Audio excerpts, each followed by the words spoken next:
में एक बार फिर से आप सबका स्वागत है। और हम परमेश्वर का राज्य जो है किंगडम ऑफ गॉड या किंगडम ऑफ हेवन, और कई लोग इन दो अलग अलग शब्दों को अलग अलग मानते हैं।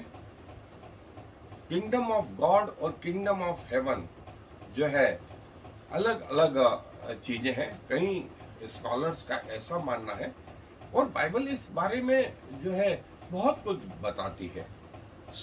मैं आपके लिए दो जगह से पढ़ रहा हूं। पहला हिस्सा है लूका रचित सुसमाचार, उसका 22वां अध्याय और पद 66 से आगे। मेरे साथ अपनी बाइबलें निकाल लें। लूका रचित सुसमाचार 22वां अध्याय पद 66 से आगे। जब दिन हुआ तो लोगों के पुरनिये और महायाजक और शास्त्री इकट्ठे हुए और उसे अपनी महासभा में लाकर पूछा, यदि तू मसीह है तो हमसे कह दे। उसने उनसे कहा, यदि मैं तुमसे कहूं तो प्रतीति न करोगे, और यदि पूछूं तो उत्तर न दोगे। परंतु अब से, फिर से ध्यान दें, परंतु अब से मनुष्य का पुत्र सर्वशक्तिमान परमेश्वर के दाहिनी ओर बैठा रहेगा। इस पर सब ने कहा, तो क्या तू परमेश्वर का पुत्र है? उसने उससे कहा, तुम आप ही कहते हो, क्योंकि मैं हूं। तुम मनुष्य के पुत्र को परमेश्वर पिता के दाहिने बैठे हुए देखोगे। और प्रकाशित वाक्य के पहले अध्याय के 7वें आयत में लिखा, हर एक आंख उसे देखेगी, वरन जिन्होंने बेधा है वे भी उसे देखेंगे और उसके कारण छाती पीटेंगे। हाँ और आमीन। आपके विश्वास करने या ना करने से, आपके परमेश्वर के राज्य में प्रवेश करने या ना करने से ये कोई बदल जाएगा? तो नहीं बदलेगा। ये तो अपने समय में होगा। अब ये रहेगा कि आपने विश्वास किया या ना किया।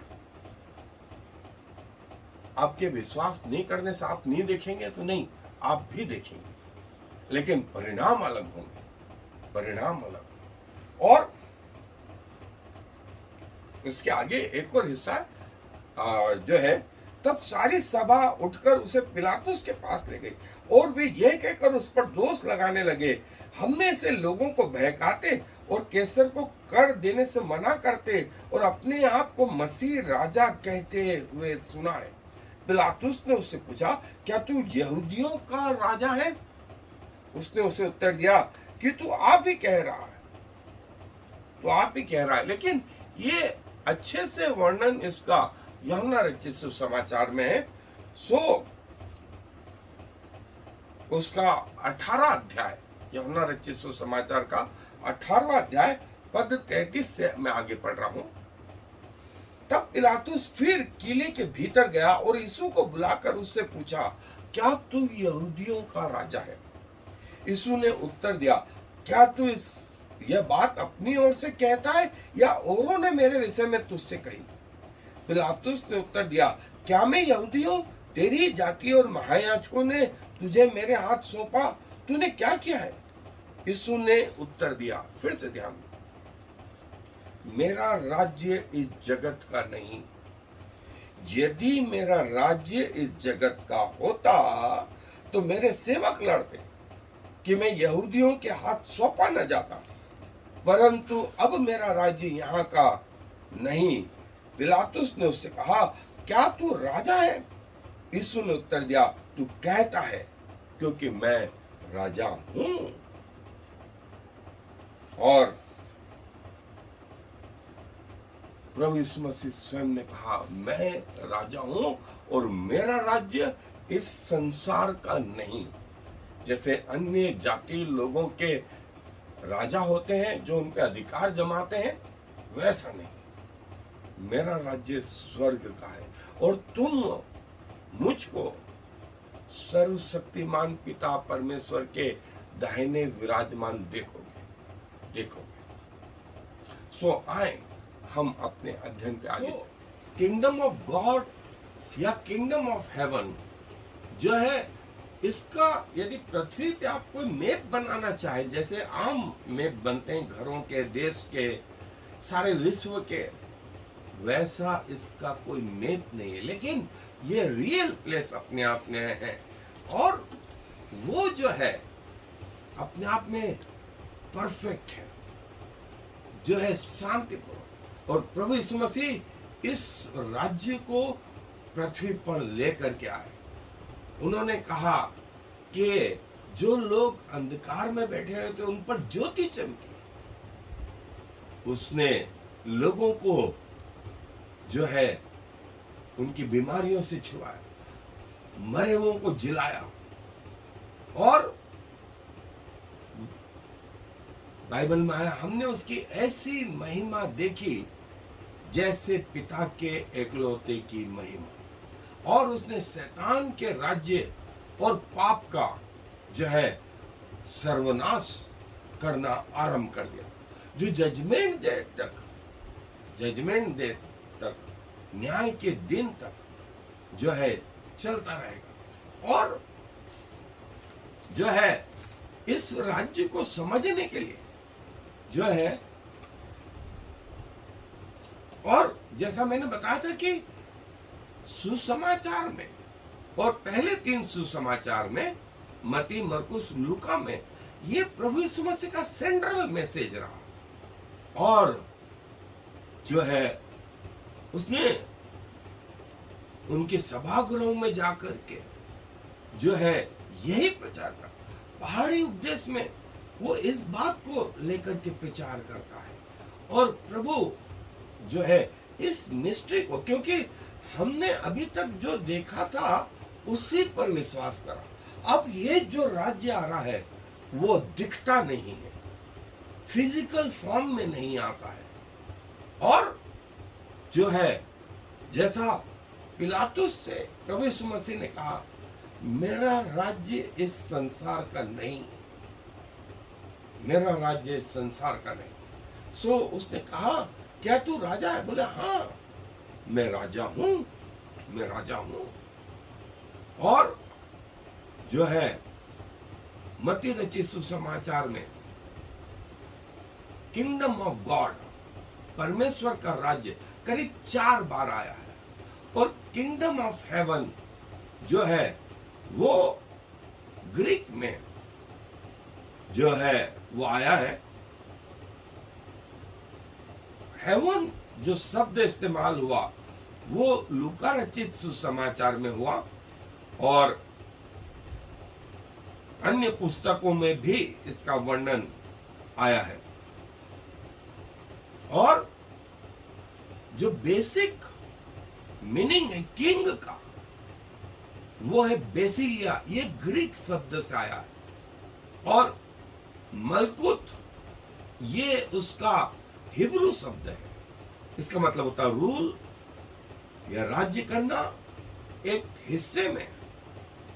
और पुराने नियम में राजाओं का जो राज्य था उसके लिए जो शब्द आया वो बेसिलियस शब्द आया, बेसिलस शब्द आया। और हिब्रू में जो है मलकुत ये शब्द आया। और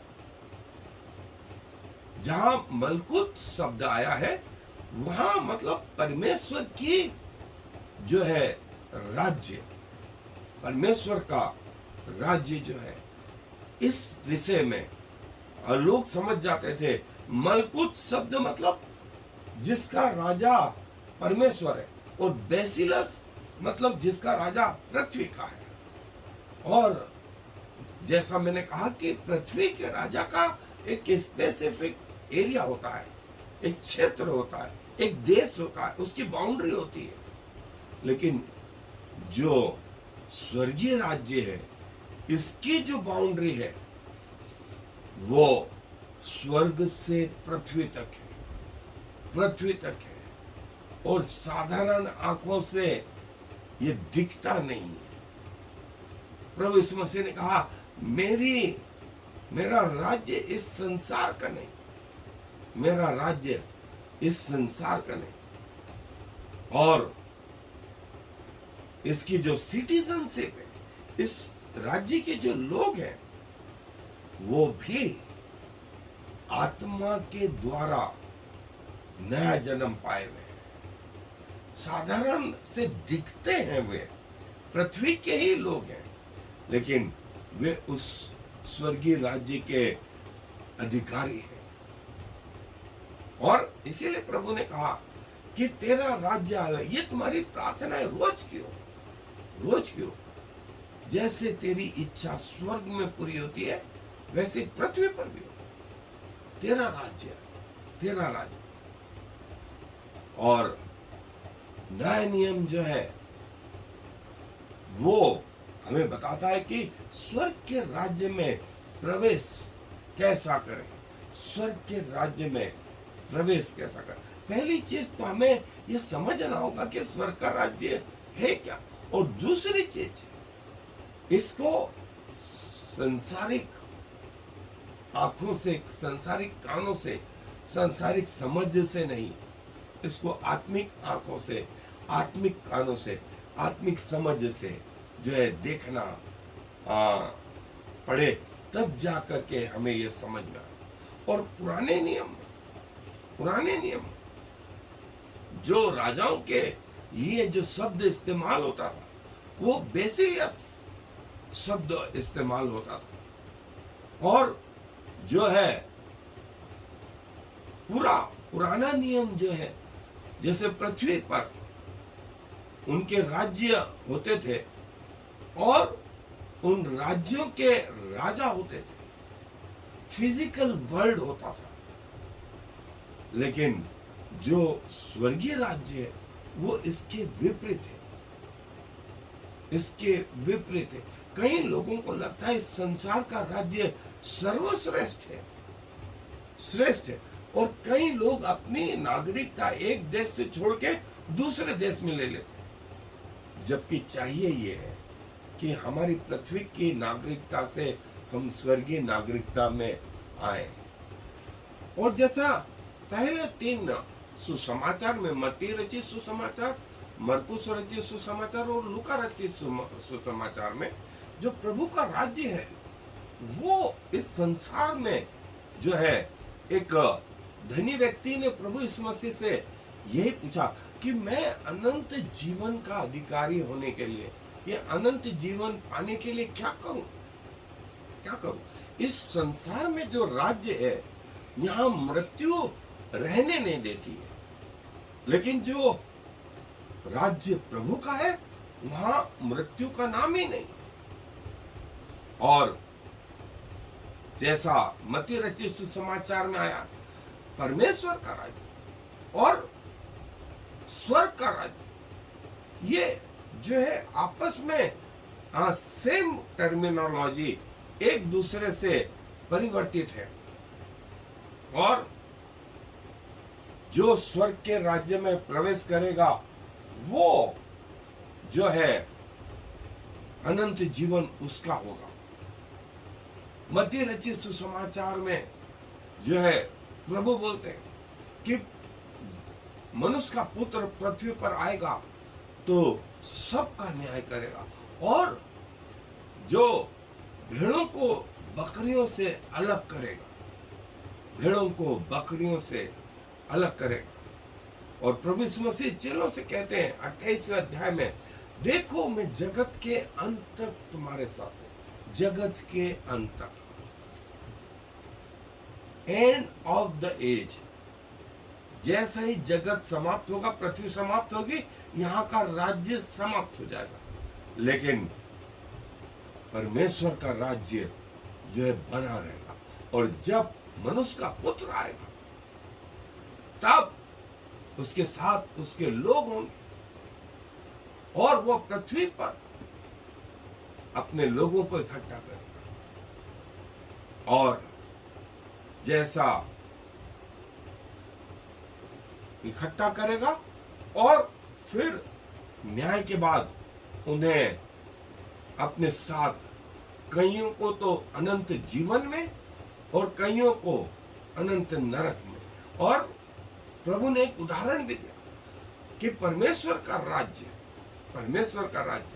और मत्ती रचित सुसमाचार में प्रभु यीशु मसीह ने 10 कुंवारियों का उदाहरण दिया, और फिर जो है एक स्वामी और उनके दासों का उदाहरण दिया कि स्वर्ग का राज्य, परमेश्वर का राज्य, ऐसा होगा, ऐसा होगा, ऐसा होगा। और प्रभु इस बात में इंटरेस्टेड थे कि लोग इस रहस्य को जान पाए, क्योंकि इसके पहले ये शिक्षा किसी ने नहीं, किसी भविष्यवक्ता ने नहीं दी, किसी राजा ने नहीं दी।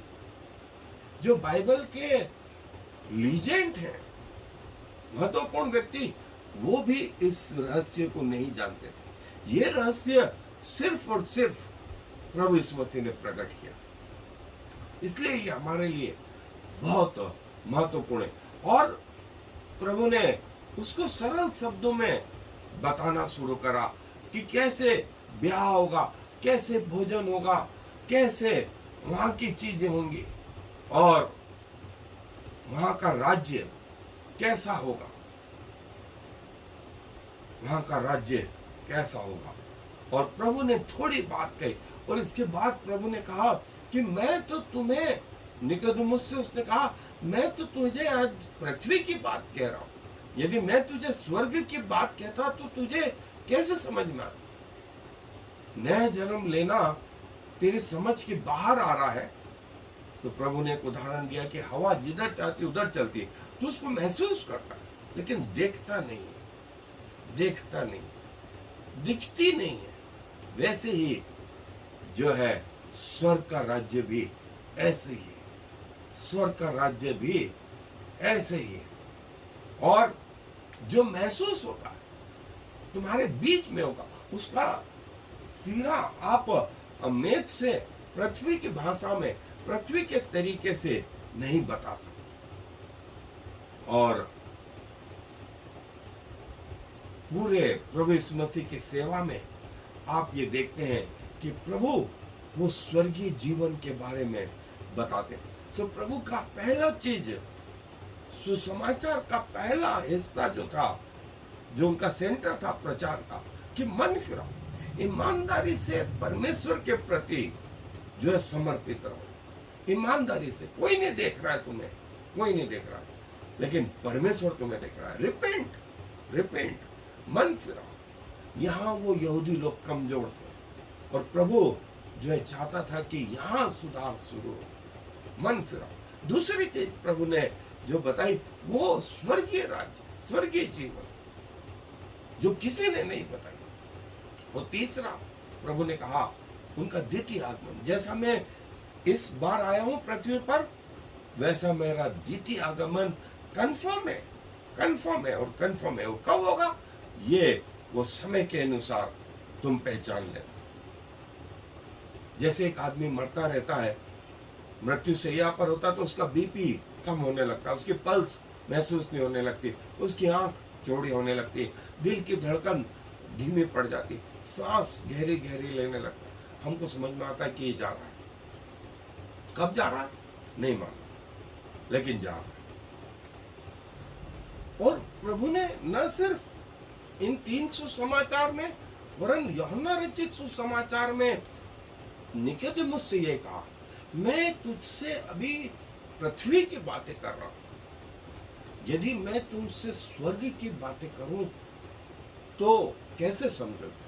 स्वर्ग पर कोई नहीं चढ़ा सिवाय एकलौते पुत्र के, अर्थात यीशु मसीह के।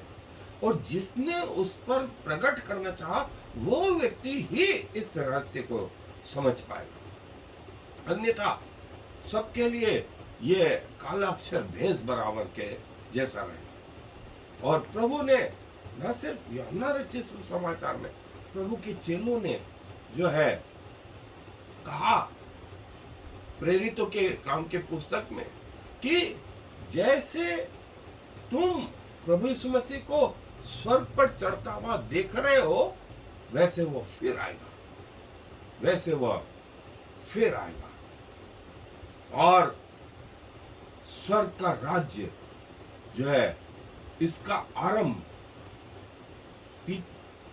पतरस के प्रचार से उस पेंटिकोस के दिन आरंभ हो गया, आरंभ हो गया। और प्रभु ने अपने लिए लोगों को जो है तैयार करना शुरुआत कर दिया। और पौलुस इसको और आगे बढ़ाता है और कहता है कि हमारा परमानेंट निवास स्थान पृथ्वी नहीं, हमारा परमानेंट निवास स्थान स्वर्ग है, स्वर्ग है। हमारी नागरिकता पृथ्वी की नहीं, हमारी नागरिकता स्वर्ग की है, स्वर्ग की है। और प्रकाशित वाक्य में तो प्रभु पूरे प्रकाशित वाक्य में कहते कि राज्य, स्वर्ग का राज्य प्रभु का है, प्रभु का है। और प्रभु ने जो है पहले से ही उस दुष्ट पर जय प्राप्त की है। और सबसे अंतिम जो चीज है नष्ट की जाएगी वो मृत्यु है, जिससे लोग डरते हैं, जिससे लोग डरते हैं।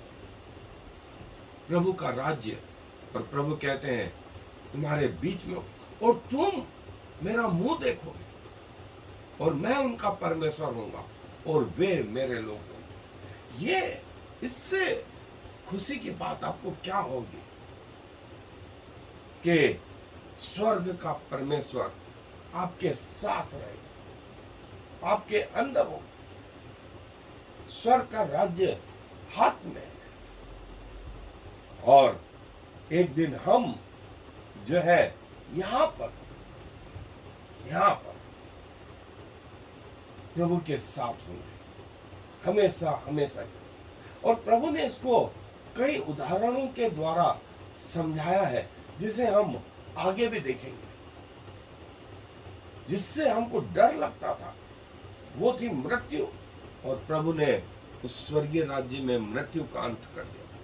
स्वर्ग में फिर बीमारियां नहीं, फिर स्वर्ग में पाप नहीं, स्वर्ग में परमेश्वर और परमेश्वर और परमेश्वर, और परमेश्वर आप उनके बीच होगा। परमेश्वर की गवर्नमेंट होगी, परमेश्वर के लोग होंगे, और परमेश्वर उनके सामने होगा।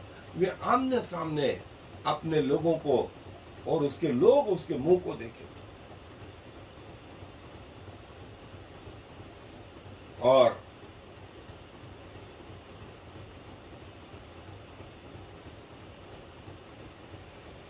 ये किंगडम ऑफ हेवन,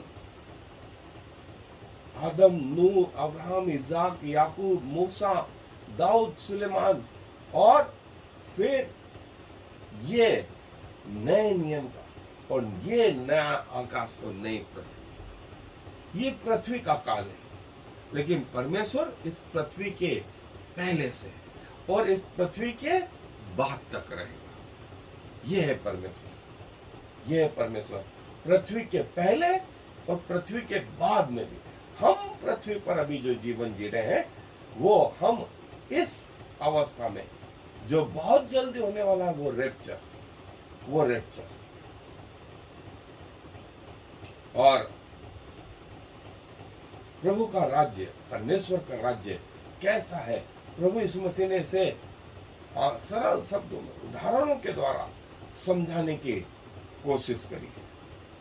और यदि आप परमेश्वर से मांगेंगे तो परमेश्वर आपको सिखाएगा, बताएगा, आपके चक्षुओं को खोलेगा, आपकी आत्मिक आंखों को खोलेगा कि आप उसको निहार सके, आपके आत्मिक कानों को खोलेगा कि आप उसको सुन सके, आपकी आत्मिक समझ को खोलेगा कि आप उसको समझ सके।